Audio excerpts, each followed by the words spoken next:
Greetings, humans. So, I've just witnessed an absolute tragedy, a complete injustice of the gaming community within my midst. And I just had to come here and talk to you lot about it. So I've been fairly vocal about being on the whole bandwagon of gaming nowadays is so, the world is, what's wrong with the world today? Games and stuff used to be so much better when I was, the same thing everybody says. The same thing anybody says about anything. An insert current year. And one thing that I try to do is, it's very easy to sit back and complain about things that are outside of your control. But one thing I like to do is look inward and try and examine how I may be contributing to this phenomena as well. And if I am, how can I combat it? And I just want to tell you guys about how I feel I've contributed to the whole games nowadays are so just garbage, and how I'm trying to, fix it, and how I have fixed it to a certain degree. And if you lot have any tips and tricks, I would love to hear what you guys have to say as well. But one thing that I've noticed that has changed a lot with my relationship with video games is that I've become very gluttonous with the way that I play games. I play a game for a week, I finish it, I'm on to the next game. I play another game, I finish that within a week, and I'm on to the next thing. It's like there are hundreds of games out there, and I'm a kid in a candy store trying to look for that next gem, that next game that I can look at and be like, this is the greatest game of all time. Whereas when I was younger, right, you would only get maybe 3 games per year, if even that. 1 game for your birthday, 1 during Christmas, and maybe 1 during a special event or something like that. And those 3 games would have to last you the whole 12 months in a year. I was never the type of person to really finish games quickly when I was younger. I was really terrible at video games when I was younger, actually. For a lot of the games that I played, I would be stuck on the tutorial mission, and that is not an exaggeration. A very distinctive memory of my childhood is picking up Tony Hawk Shred, or Tony Hawk Ride. And it was a game with a skateboarding peripheral that was essentially a snowboard controller that you would stand on, and you would act like you're actually skateboarding. It was on the Wii, and I could never get past the tutorial, and my father and I had to end up taking it back to Walmart, and I heard that game didn't do too well. I can only imagine why. But even games like Tony Hawk Proving Ground, now I remember that game specifically, I was stuck on the tutorial mission, but I still have very fond memories of that game. I did go back and I have finished it multiple times as I've gotten older. But it was because I would always savor video games. I wasn't playing a game for the weekend, finishing it out, and then looking for the next game to fill in that void. I would finish that game, and I would be on it the next day. I would be on it for the next week, for the next year. I would play it forever. I saw this guy talk about the pricing of video games, and how games back in the day were still $50 to $60. But remember, this is $50, $60 back in, the 1980s. You have to remember that stuff like inflation exists. Every single year, your dollar's depleting. So what was once $50 in the 1980s is actually the equivalent of over $100 in current day 2023. And I'm just all like, isn't that interesting?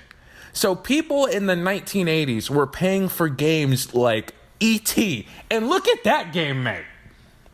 They were paying $100 for games like E.T. or damn Tetris. Fast forward to today, and we have games like Resident Evil. We have games like whatever other games are very popular right now. And we're still paying $50 for it. And we're playing it for a couple days, finishing it out, and then putting it on the shelf, never to touch it again. I was just like, how crazy is that? I was on the stream, and this is what prompted me to make this video. I was watching this guy, and he was going on a rant about there is no games out there to play right now. The games that he was just playing was Resident Evil, Sekiro, and Dead Space. 3 goated ass games. And he just banged them out within a couple days, and he's complaining that there's nothing to play. I was just so astonished. I was just all like, I'm still playing through Resident Evil right now. I'm almost halfway through the game. I'm at the start of chapter 8. And the reason why is because I'm just savoring the moment, mate. I'm playing the game on the hardest difficulty that you get out the bat, because I know that there does exist a professional mode, but you don't have professional mode. The hardest difficulty right now is hardcore. So I'm playing the game on hardcore right now. I'm getting my ass kicked, but I'm having fun. I don't want to finish this game within a few days. I don't care about being the first person to have a review out of this game. I want to have fun, and I want to savor the moment with this, what was once $100 investment, you know? And going back to games being $100 investment, it's not $100 investment again, because again, remember, inflation. We're actually kind of getting a deal on video games right now, but I don't want to say that because I might anger some people, but you know, low key, I'm gonna be honest, we kind of are, bitch. If I'm paying $50 or $60 for something, man, I'm making sure it's the most premium thing ever. The last 2 games that what am I talking about? The last 3 games that I've purchased, are Death Stranding, a video game called Style Savvy, and Resident Evil 4. What's crazy, these 3 games I've bought. And these 3 games I've bought, the first game I bought in December. So in the past, December, January, February, March, April, the last 5 months, I've purchased 3 games. Legitimately, these are my favorite games I've ever played. And it's because I'm not purchasing stuff willy-nilly. I'm not looking for what everybody else is deeming the best games ever. I know what type of games that I like. I know the genres that I like. I know what type of experience I'm looking for. So I can curate and pick out what games I specifically want to play. Oh my God, my train of thought has just been lost, mate. Essentially what I'm trying to say is that I know what games I'm looking for, and I know what games are going to fill my time with the money that I'm putting down to buy them, essentially. And I feel like that's something that's kind of just lost today. I feel like people, again, purchase something for $50, play it for the weekend, then they're fiending for their next fix on what the next big game is.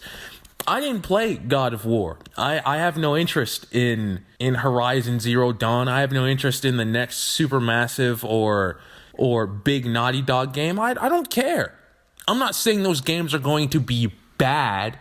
I just know that the type of games that those developers make are not the type of games that are going to give me fulfillment that I feel like I deserve for purchasing a game of that price tag. The next video game that I'm excited for is Silent Hill 2, which doesn't even have a release date. And actually, I'm not even fully excited for this game, Silent Hill 2, because first I have to see gameplay. Since I've been playing games for a long time, I'm not looking for a run-of-the-mill third-person horror shooter. I purchased Death Stranding in December because it was something that I'd never played before. I purchased Style Savvy because it was just a unique take on a concept of games that I did not even know existed. I purchased Resi 4 because I knew for a fact that after playing that demo, Capcom had a gem on their hands and they were ready to drop this bitch. And I was right every single time. Gaming is such an expensive hobby to be in, and I feel like I feel like so many people just I don't want to say don't respect it, but I'm just like, how can you purchase something? I just don't get it. How can you? This man played Resident Evil 4 Remake. This man played Dead Space, Sekiro, and said there is nothing to play. I was so dumbfounded. I was just like, how can you even say that? Like, after I finish Resident Evil 4, I will have a video out for you guys detailing how I actually feel about the game. Because trust me, I have a lot to say. But even after that video goes out, I'm not done with the game.